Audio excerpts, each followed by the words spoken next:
Bonjour, voyons une deuxième situation dans laquelle nous allons pouvoir factoriser une expression. Donc factoriser, donc transformer une somme ou une différence en un produit. Voyons ici l'expression 6a au carré moins 2a. Donc c'est une différence, la différence de 6a au carré est 2a. Alors identifions dans ces deux termes si nous avons éventuellement des facteurs communs. Alors nous avons ici des termes qui sont constitués à la fois d'une partie en chiffres et une partie en lettres. Alors on va traiter les deux en fait indépendamment. Est-ce que 6 et 2 ont un facteur commun?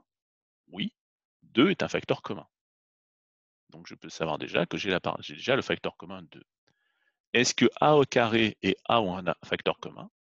Oui, a est un facteur commun puisque a au carré est égal à fois a et a est égal à fois 1.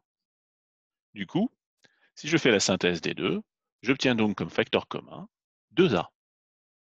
J'extrais ce facteur commun, je le fais apparaître, 2a fois 3a, 2 fois 3, 6, 1 fois a au carré, donc 2a fois 3a, 6a au carré. 2a fois 1 est bien égal à 2a.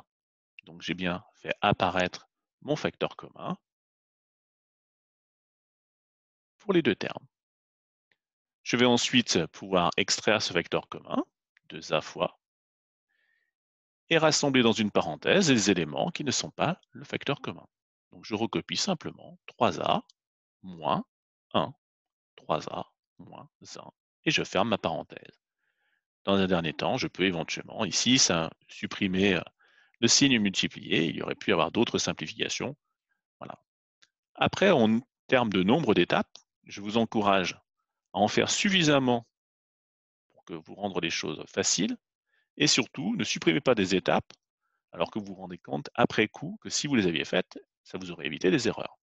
Et vous pouvez faire comme ici, c'est-à-dire faire apparaître les facteurs communs et bien identifier comme ça ce qui va rester et ce qui a été éliminé.